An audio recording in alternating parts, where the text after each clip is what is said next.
have a short missive to read here. A special board meeting was held shortly before this meeting. Pursuant to Government Code Section 54952.3, no director will receive any compensation or stipend for participating in more than one meeting on this date, and is further specified in DSRSD Policy P100-14-2, Day of Service. Thank you, City of Bell. Okay. That is the short version, too. Nice. It was a long time ago, and the audience didn't get to see it, so we will pledge the flag again, please. There's an audience right there. I pledge allegiance to the flag of the United States of America and to the republic for which it stands, one nation, under God, indivisible, with liberty and justice for all. Well done. All right. Roll call, please. Director Howard? Here. Director Duarte? Here. Director Michelak? Here. Vice President Von Peter Leopold? Here. President Hopkins? Here. Special announcements and activities. Mr. McIntyre. Just 1 second.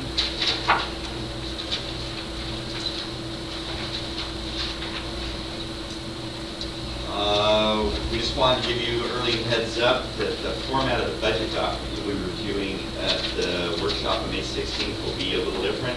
So we're going to use some advance notice on that. We'll actually have a kind of introduction to the new budget, just the format of it, on May 2nd. Just wanted to let you know that we'll give some advance help on that. Okay, anything else? Not to put it. Okay, public comment. This meeting is open to the public, and at this time I would encourage anybody who wants to speak on an item not on the agenda, they can speak now. If they want to speak on an item on the agenda, then pull a card and we'll get to you then. Awesome. Thank you. Okay, reports. 6A, reports by general manager and staff. As a reminder, there's a liaison meeting with the City of Dublin for the External Affairs Committee on March 13th. There's the St. Patrick's Day Parade on March 17th. And we'll give a little more information on that in the Jim's Bi-Weekly update this Friday. And the employee recognition event is on Saturday, March 18th at an event facility. And a little more, I believe, all of the board members are signed up for that. And the Dublin meeting's at 4 o'clock at Dublin City Hall, correct? I believe that's the case. Thanks. And the parade's on the 18th. Saturday, yes. Okay, 6B, Joint Powers Authority Committee reports. We have one in front of us from Central Costa Costa Sanitary District Liaison meeting on February 23rd at 3:30 p.m. The only thing I would note is I think we're missing, it stops mid-sentence and there's no there. So I think there's more to it. Maybe a second page or back page. But I assume we'll get that in the record correctly and we'll get from there. 6C, agenda management, consider the order of the items. Unless somebody has real strong feelings, this one appears to be a straight through to me. All right. Item 7A, which is approval of minutes of the regular meeting of February 21st, 2017. Do I have a motion? I'll move to approve the minutes of February 17th. Mr. Duarte. Second. Fatty. Okay, we have a motion and a second. All in favor? Aye. Any opposed? Awesome. All right, consent calendar. These items can be taken as a whole, or if you want to pull any, let me know. I have a hand over here, so. I want to pull 8C, please. All right, so we're going to pull 8C. Anybody else? Do I have a motion for the meeting items? I'll move that we approve items 8A, B, and D. I'll second. I have a motion and a second. All in favor? Aye. Any opposed? Okay, Georgine, you have the floor. This is more managerial more than anything else. It says that by motion, we're to direct the LUMA representative to support the budget. And my understanding is we cannot direct them to do anything, even though internally that's what we expect, that legally we can't direct them to do anything. That's a good legal question. I do know that past practice is, this is how the item has been worded in past years. but Because this is what we do. Certainly, if it's not improper to do that, we'll get with the program. Okay. Well, I What I would say is you can direct those representatives all you want, but they are free to disregard those directions. I think that's probably the accurate. Well, maybe it should say to recommend the district's llama. That's all I have. And I'll move AC. That being said, I have a I'll second. I have a motion and a second. All in favor? Aye. So Jane still remembers when I didn't follow directions. Actually, I remember further back when Mr. Conan didn't follow directions one time and voted against something on llama. I didn't need to do anything because Mr. Covello wrung his neck. Okay. All right. We have a new item here, item 9A. This is approve agreements with Pleasanton regarding City of Pleasanton advanced sales sewer permits regarding future regional wastewater capacity reserve fee credits.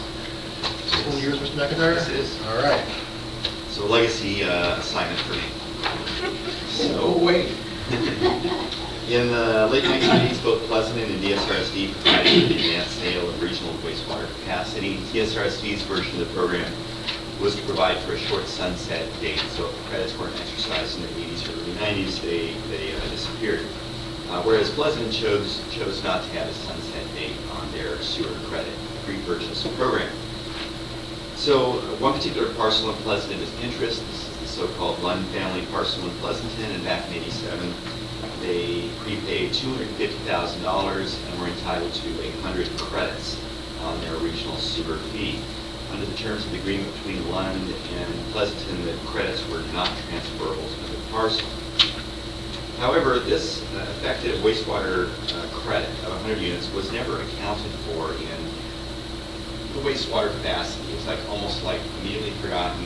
It was never followed along in any of the studies, and so we just didn't do the financial accounting for what that would be. This is mostly an academic matter because the Lund parcel wasn't envisioned to develop, and so it would just be all an academic discussion. However, in the last couple of years, Pleasanton did approve the development of the Lund parcel, and so there are 50 credits on that parcel that must be recognized and granted by DSRSD and Pleasanton through the regional fund.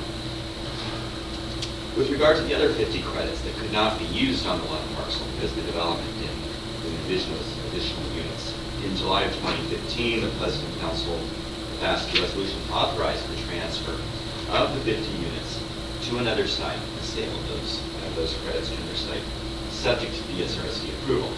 DSRSD was not consulted about this in advance.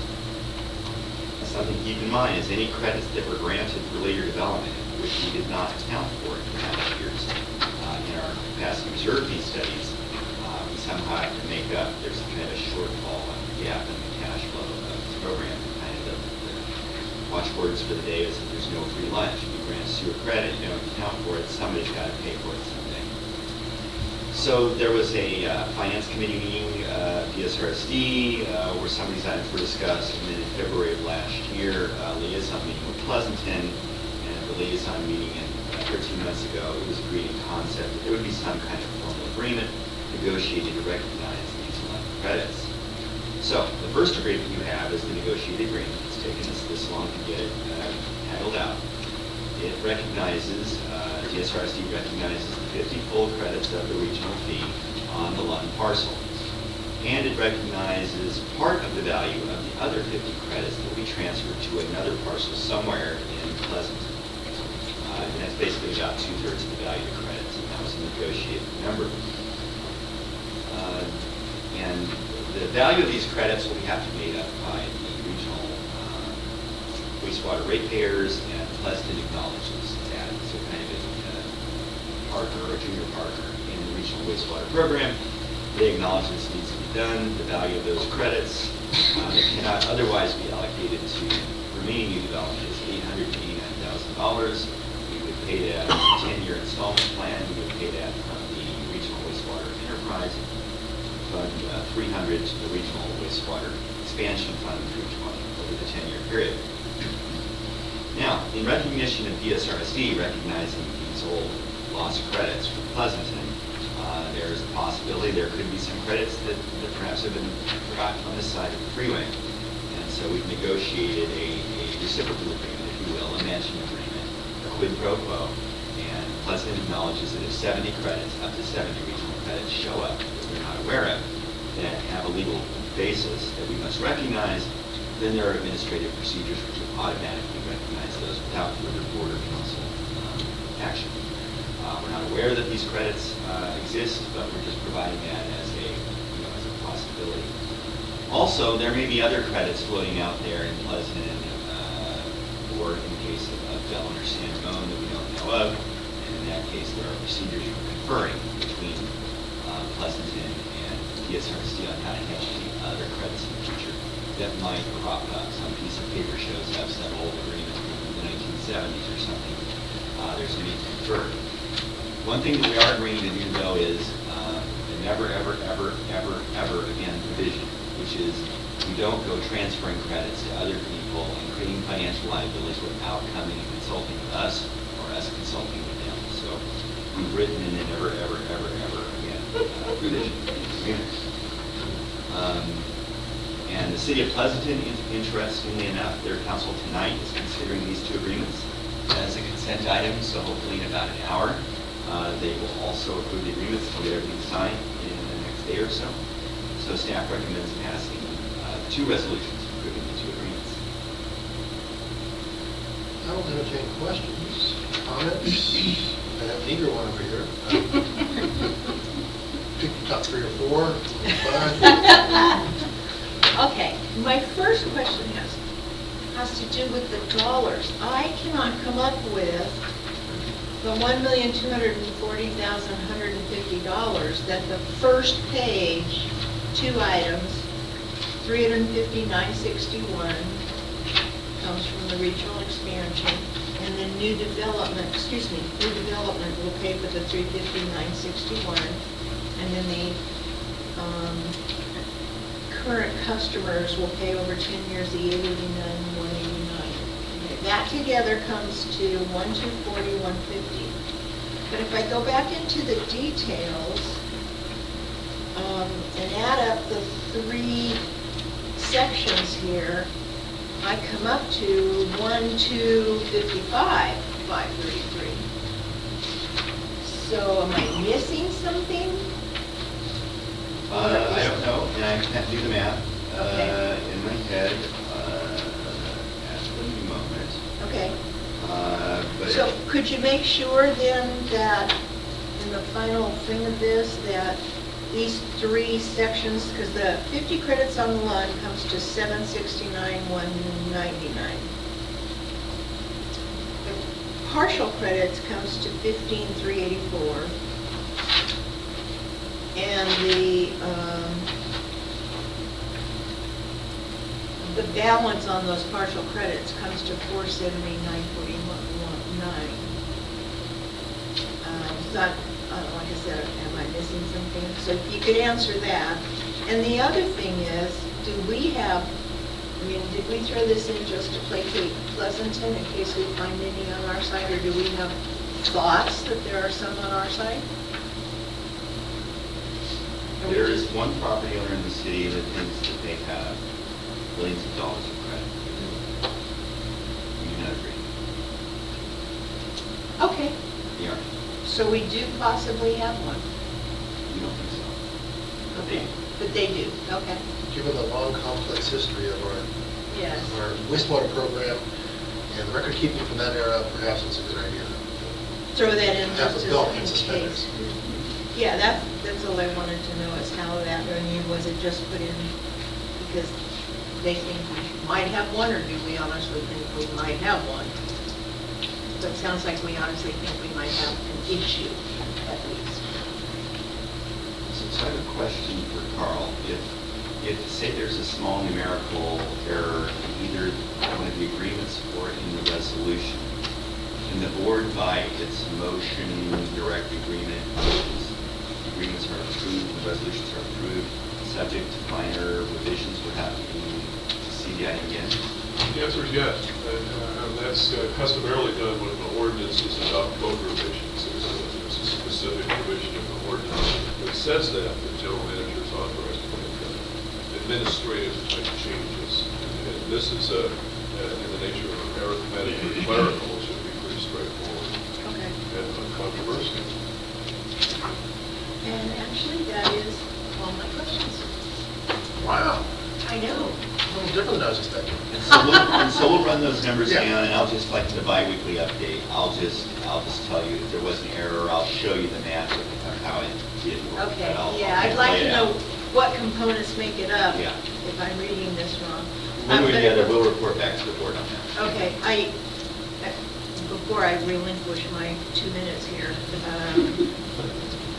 I will say that I think this is probably the most fair way to resolve this. It's frustrating to know that I was right all those years, but I'm glad we're going to try and put it behind us and go forward, because having this dark cloud over there is not the way to do it. Hopefully they don't find any more and we don't find any more, and we can honestly say we're above board and honest with each other from this point on. So I'm happy that we reached a workable resolution.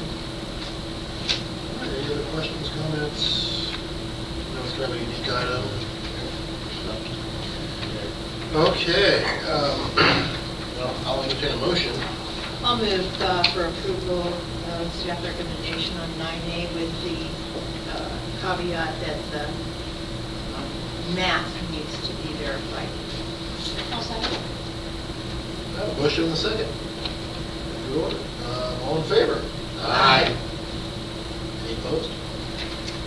None, all right. 9B, receive a presentation on local and regional wastewater rate study. Good evening, board members. I'm Carol Lowry, District Services Director. Tonight, I'd like to give you a preview of a current study that's underway on our local and regional wastewater needs. And we will be bringing that study back to you on April 18th with a consultant presentation. And at that point, they'll have all the numbers and all of the statutory systems to review them, as well as some documentation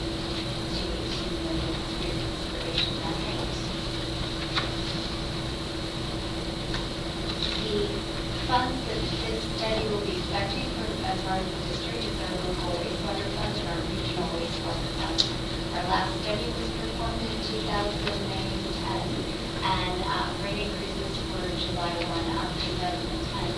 A lot of these fees are billed to the county list, so we do have a deadline date August 10th to get a lot of information to the county. That's why you're looking at the beginning of the fiscal year versus your water rate increases.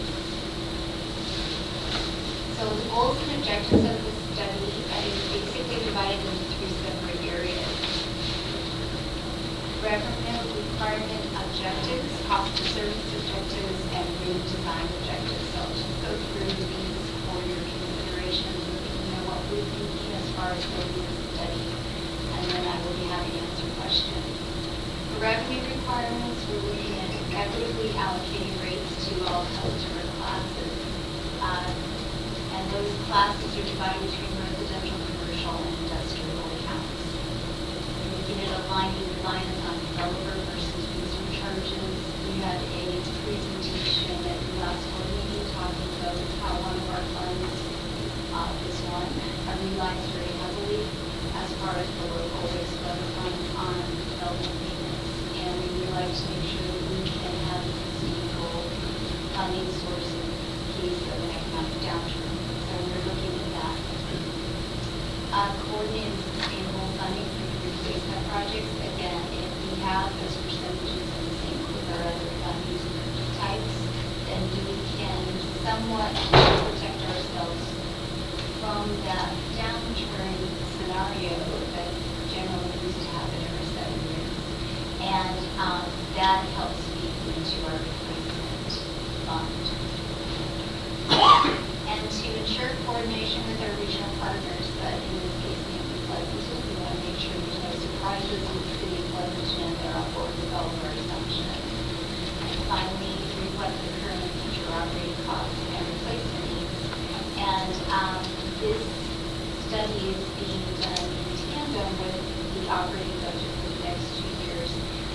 well as the capital management program and the CIP process. So we will be looking at all of those numbers coming together in the next month and bringing you a rate proposal that reflects our best guess at what we're looking to operate these funds.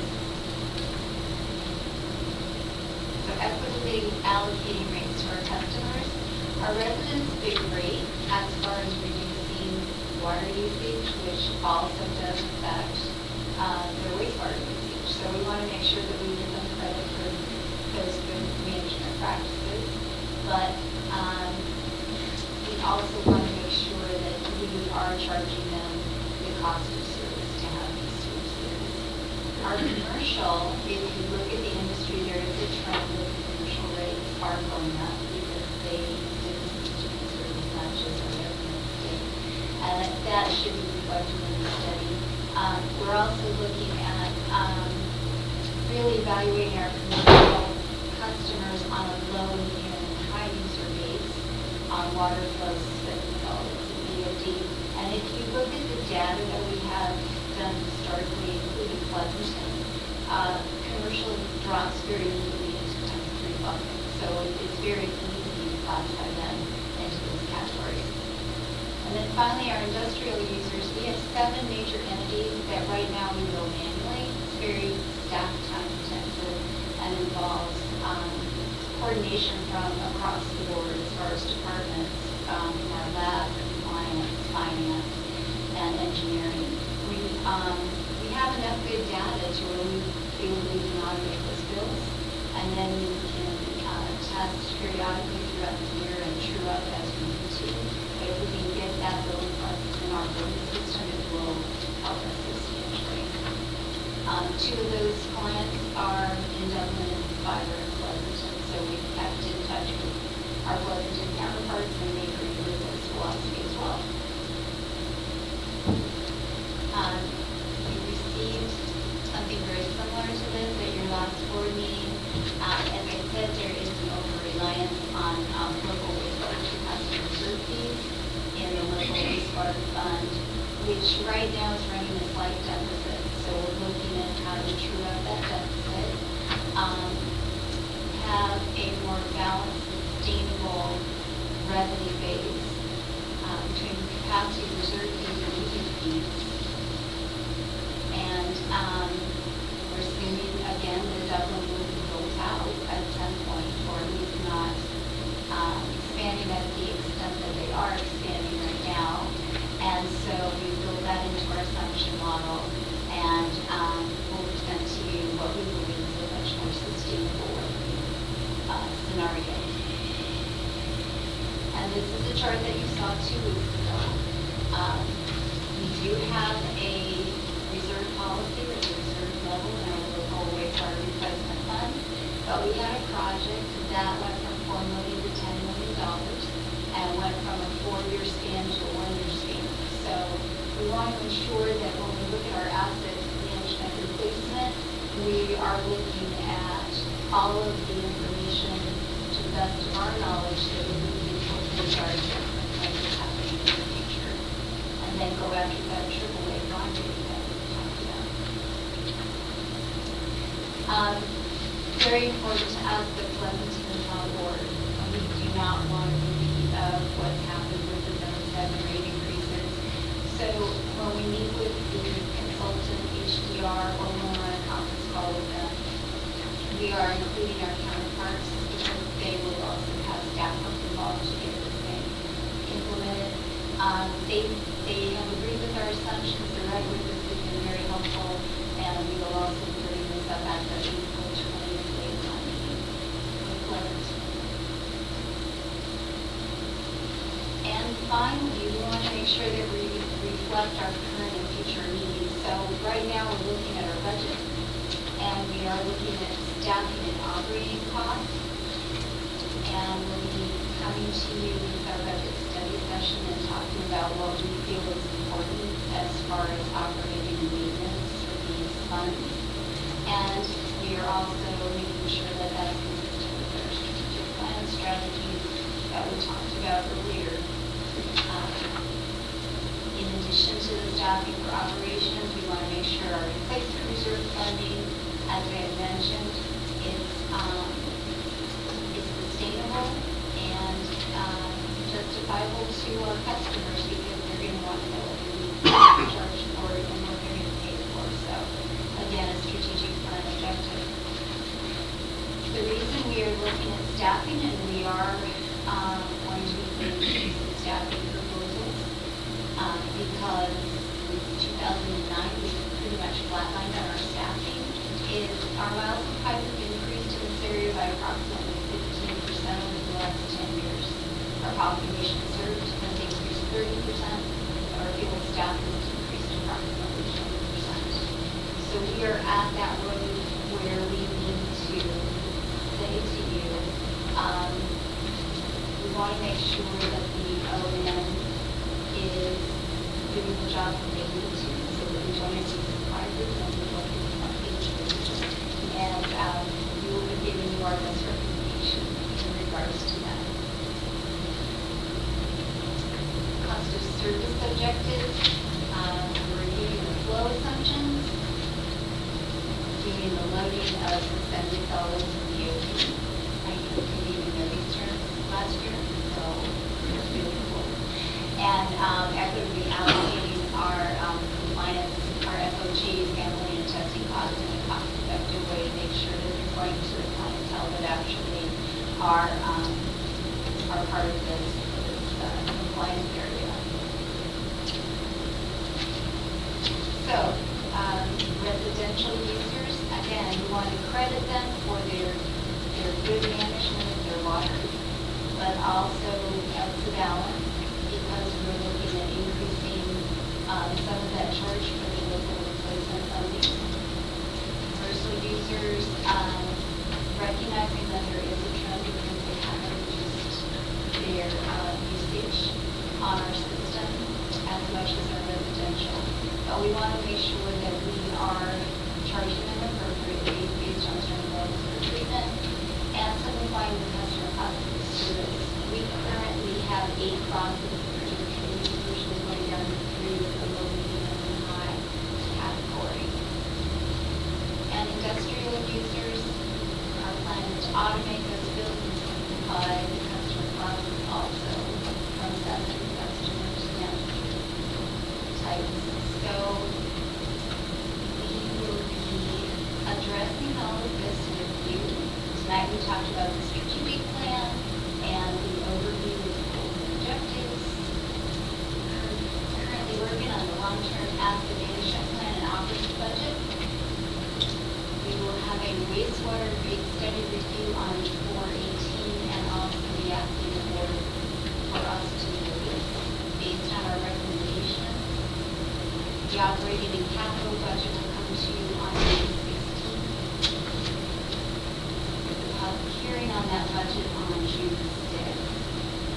And the local and regional wastewater rate hearing will be on June 20th. And I just want to point out to the board that if you feel that maybe staff is too aggressive with additional staffing in the O&M area, this provides you the opportunity to take our recommendations or adjust our recommendations downward, and then we can also adjust the rates at the rate hearing on 6/20. So we're not tying your hands by any means by asking you to issue that opportunity notice. We're simply complying with the legal requirements for the 45 days and then having the public hearing accordingly. This will start this time, bless you, to get what we need on those tax rolls by August 10th. And that, if there's any questions.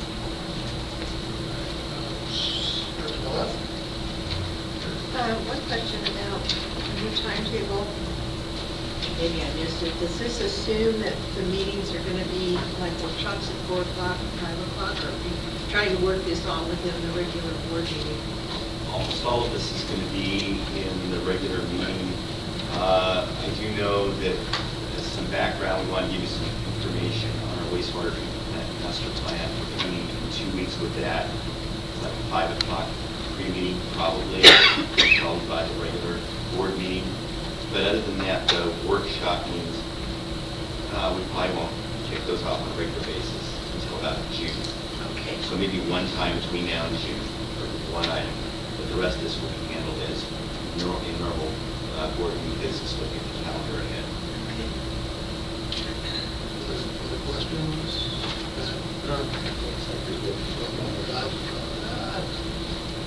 So the Fund 210 graph that drops down in the abyss, so it doesn't come back.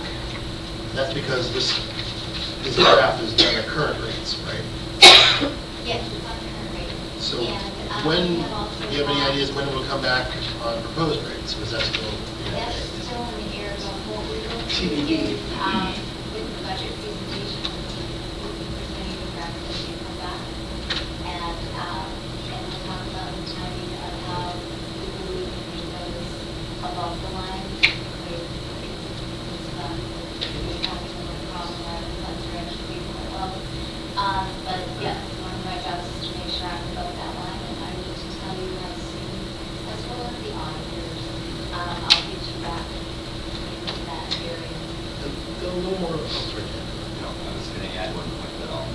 So on the commercial users, so right now, we don't bucket them. We give everybody their individual score based upon their individual use, right? We're kind of simplify that a bit, or? We bucket them into 8 buckets, but one of the buckets You is want to go, other. so you want to go into 3 buckets instead of 8, essentially? So what we want to do is put them into 3 buckets based on their flows, and I'll be happy to show you a chart of how we arrive at those buckets. It's actually quite, because it's so mixed, we usually have to kind of look at the data a little more. Somewhat of a no-brainer. Low, medium, high. Yes. I know historically, we've had, say the word issue, that sounds negative, but just, trying to align the way that commercial users may be treated in Dublin versus commercial users in Pleasanton, the data and how it's collected, and, who fits where. All right, Pleasanton also has requests to their commercial users to go to high. We were pleasantly surprised to see that. So they were on board with this from the get-go. they've already done it, or they're in the process? It's in their data. Cool. Just one thing I wanted to underscore, kind of an assumption that's happening here is, since residential users, or indoor users, have depressed their water use a lot compared to commercial accounts, so all the accounts for regional are mostly fixed, you're going to see a subtle shift, and this is an industry-wide trend, where commercial accounts are going to carry a little bit more weight of the regional program. And so when you see the rate increases, probably very modest on the residential side, but it'll be a little bit more on the commercial side. And this just isn't us, this is everywhere in the United States where there's a shifting of costs for commercial accounts in terms of water. And if I remember last time we did sewer rates, they tend to be, especially local, tend to be relatively low dollar changes, but the percentages, because we're dealing with such a low base, the percentages jump out and make good headlines. And that's the fact of the business. Sorry, Pat. Yes. Well, I just when you said a nationwide thing and not just a drought area thing with commercial. Yeah, I mean, I think you see, in terms of conservation, really aggressive on the residential side, everybody, well, especially in Sun Belt states, as folks go low flow flush toilets, low flow showers, and all of that, there's just a lot more opportunity on the residential side, and you see it throughout the states and other states as well. That's all I had. Sort of take a few. All right, great. Thank you very much. I think we're ready. Let me not get lost here. Let's see. Yeah. Without the blue sheets, they're hard to find. I like the new format, but if we could make it for sheet blue, that'd be It's gonna be really cool. or any color to stop like. Or page, oh yeah, you can page page, all right, item 9C.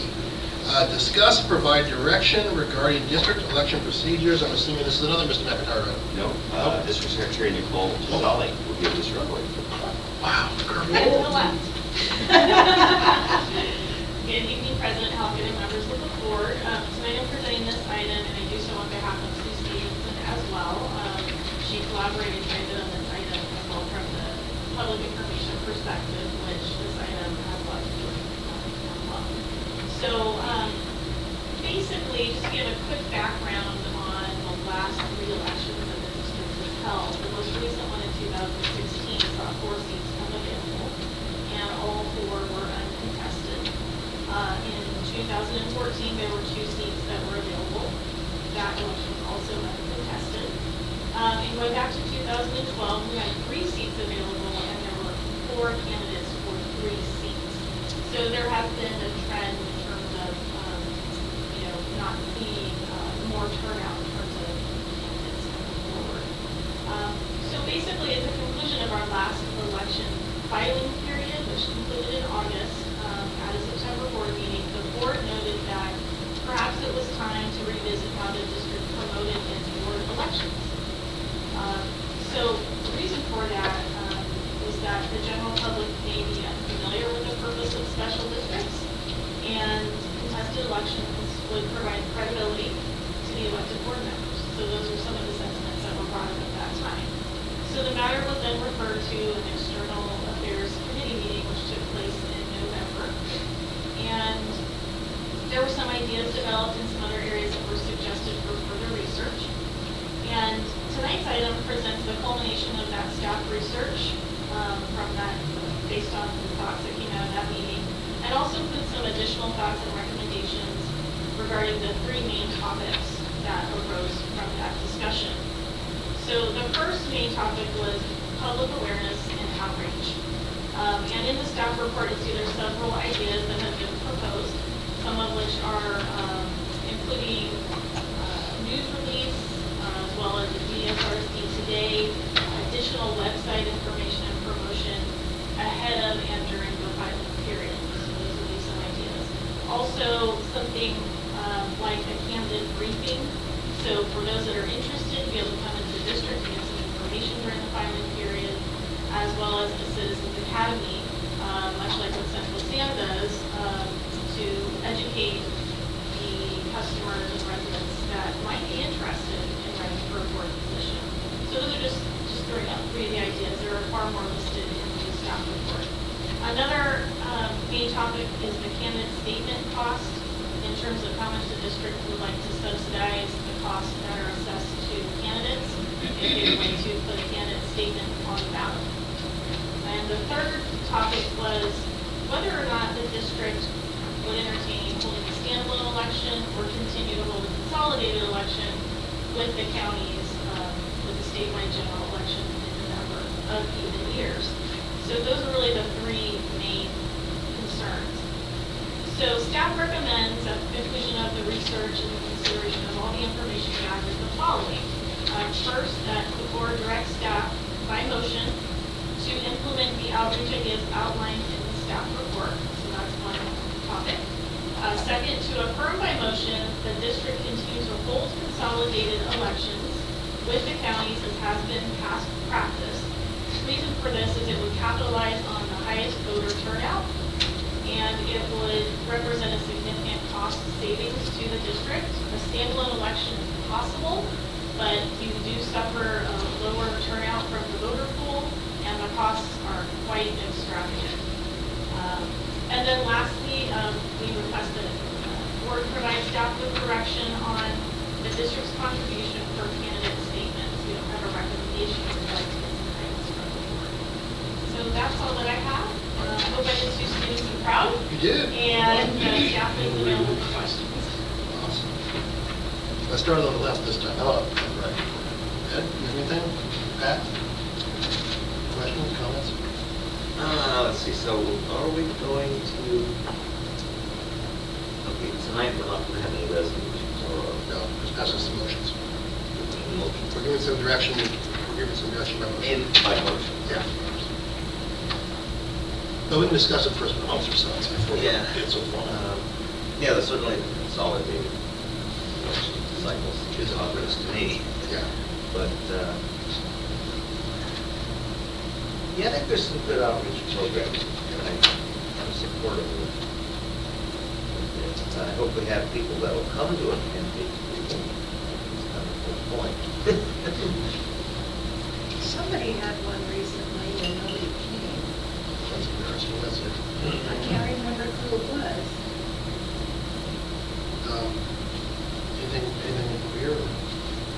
couple of comments. Sure. All right, go for it. Basically, I agree with the outreach efforts, and at each point when we do something, we'll be able to measure how effective it is and whether or not we want to continue it. I think it's things we can try that aren't very expensive. They're obviously going to take some staff time, but I think they're important. It was interesting, when the reporter called yesterday asking, how in the heck did this get there? Don't you like your job kind of question. And he said, that most of us felt that maybe people didn't run because they didn't know enough about the district, or maybe they thought we were doing a good job too, so maybe it wasn't so bad, but this gave us a way to get our name out into the community. It wasn't so much that we were, knocking on doors looking for people to run for the board, but that was one of the objectives of the program. So I really feel like this is what we should be doing. As far as holding a separate election, it is not financially feasible. It makes no sense to waste that kind of money, and it throws everything into an uproar in terms of terms, yeah. Now, as far as helping to subsidize, I came on the board when DSRSD paid all of the fees, and thank heaven they did, or I never would have been able to run, because even then it was $700 or $800 for the two counties. So I would propose that we look at trying to provide 50% of the funding. We'll do some, we'll everybody, and then we'll Now I can get behind 50% of the funding, I just don't think the district should do a lot. work on business part. And then on recommendation here to go ahead and, on the 1 through 6 items on Harvard candidate briefing, just personal opinion, I don't know how, in hours, I just think 80 hours to produce that kind of handouts and briefings is a lot of staff time. And in my mind, I don't know that we necessarily should be providing that and putting that extra burden on staff. When I applied, the only reason I knew about it was Georgine's husband, who mentioned it to me at another agency. And what I look at is, we have good outreach now, and we have, unless there is a personal, what's in it for me, I have yet to see much in the way, if any, in the way of public interest in DSRSD. They do not show up. So yes, outreach, yes, provide information, but I don't know that it's staff responsibility, or even wise for staff to take on extra hours to possibly prepare for something that is going to happen. I don't think it's economically feasible as far as staff time. In dollars to the district, it may not, I would recognize it's probably not a huge chunk, but it's still a lot of time that staff can do something. That's my 2 cents. As always, I have a couple of things.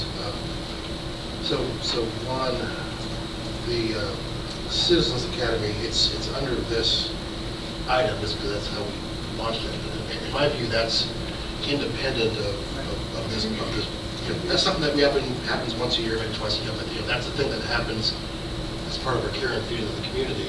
It's almost like a piggyback off of our very successful plant tours. It's just kind of next step there. Central Sand had a very nice setup for theirs. We had with them, so I think we're stealing all of their materials. Change the logo, which be most of the way there. And if we happen to, I know the cities do this on purpose too. If we happen to have a couple of people get really interested and they become interested, that's a good benefit. To me, that's a no-brainer just as a part of the community.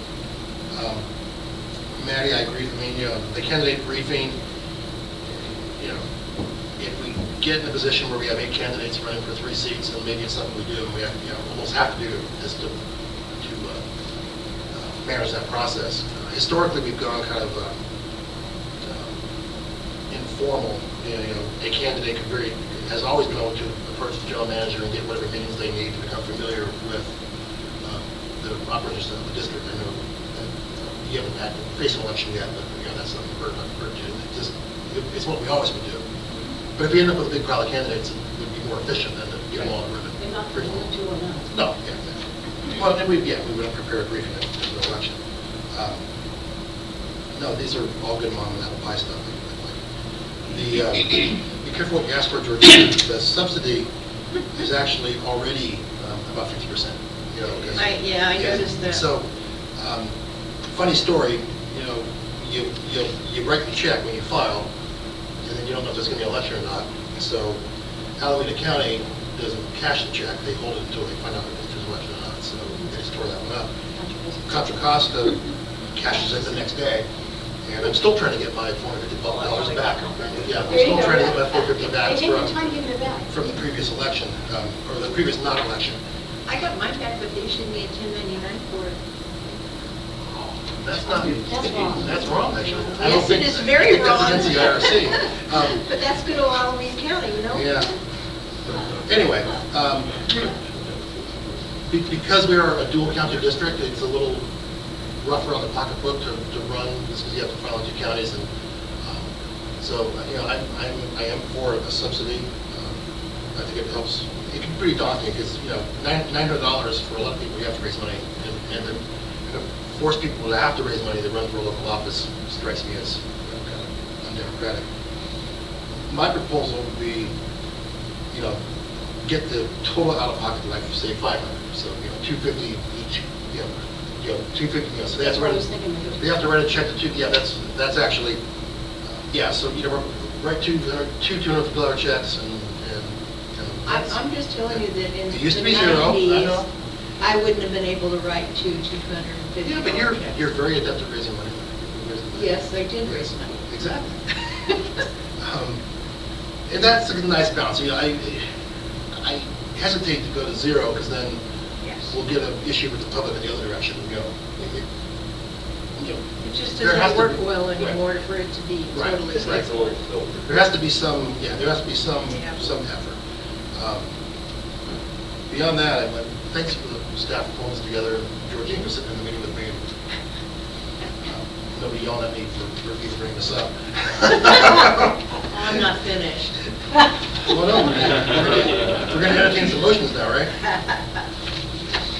Should we do the easy consolidated election motion first? Yes, okay. Approval that we remain in the consolidated election. I'll second. Is there a second?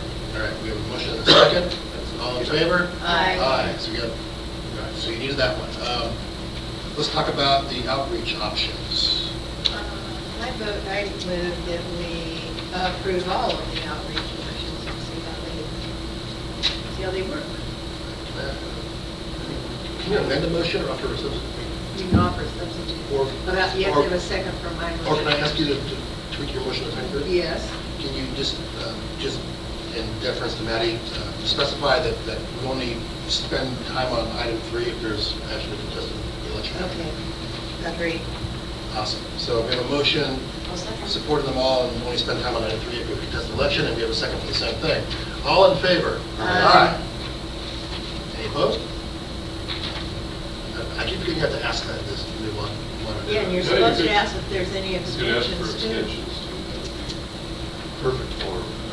I like the skirt. I learned that last night. Skirt the founder. Frank Mellon, probably, right? Yeah, actually, no, it was Doug Lenny. Oh, okay. All right, there's one last piece of item.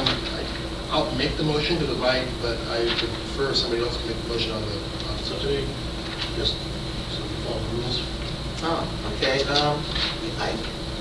so we want to pick a number tonight? I propose 250 for each. Okay, let's make that a motion, 250 for each guy? No, this is what the candidate was. This is what the candidate Their asks. first election. 225 each. 250 for each. So if I may interject. Well, it's Yes. 450, half 450 is No, 225. 500. Okay. If this is the guidance you're giving us, we can go back. and All prepare right, you don't need a motion for this, right? Yeah. And then we bring Okay. that to. Yeah, Yeah. so I think we're looking at total candidate out of pocket of 500, 500. which would be Yeah. 250 for each guy. So Awesome. I don't know if you need a motion, but. No, she was yelling at me for trying to offer one, so. Yeah. And, don't cross the coal. So, Yeah, she's going in for Sue and real trouble. All righty, and I think we've dispensed with that item. We sufficiently flogged that one? Yeah. All right. Well, that- Thank you, okay. Wow. All right, board member items. Well, I'm gonna make Georgine go last.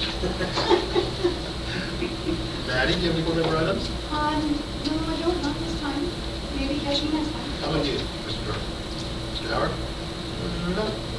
Okay. The only one I have is a reminder that I will not be here on the first week of April.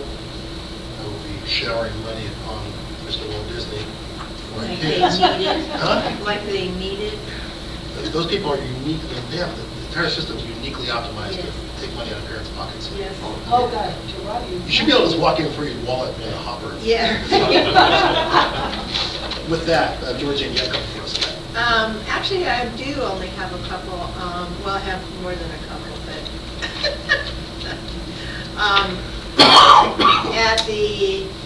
I've actually already reported on this at the last meeting, but just in case, the Alameda County Special Districts meeting,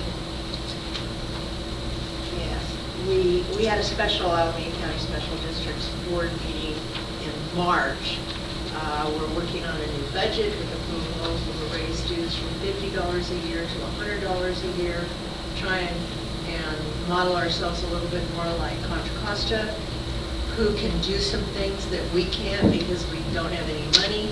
100% dues increase? 100% dues increase. Wow. Yeah. Shuts, brother. But we've outlined some things that we want to be able to do, do a newsletter like Contra Costa does, and be able to pay to have a speaker. We can't pay to have a speaker at our annual dinners. But other than that, that budget is going to be presented so that it can be passed in June, and it can take effect July 1st if it passes. We'll see.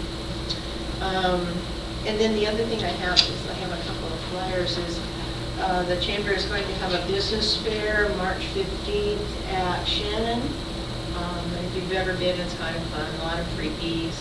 Good way to see a lot of your neighbors. Certainly some new businesses you could introduce yourselves to. Might be good for board members to meet some of the newer members that are having to deal with some of the sewer issues, which is usually salons and people like that. They get a huge bill, or a restaurant. I might will never get a restaurant in town again. And that's all I had. Awesome. All right, well, let's go to end this thing. We have a green and white gala next Friday. We have St. Patrick's Day Parade next Saturday, and we have the employee recognition dinner next Saturday night. Busy weekend. I wish you should serve corned beef and cabbage, because I'm going to miss out on corned beef and cabbage on Saturday night. That is a journey in the making. I vote no. I vote You can always get corned beef on sale, Beth mentioned that. Then I have to make it. Crock-Pot. She doesn't want to make it. I She don't doesn't want want to to make make it. it. She just wants to eat it. Make small in a crock-pot. All right. Corned beef on sale and Guinness is on sale. I try to flee, and you always. There's what? He's going to flee? What did he say? There's 4 in there. 4 in there for me. Lots of things. Trying to run out of the boat, she has stuff on the sign. Yes, she trips him as he walks by. Really over.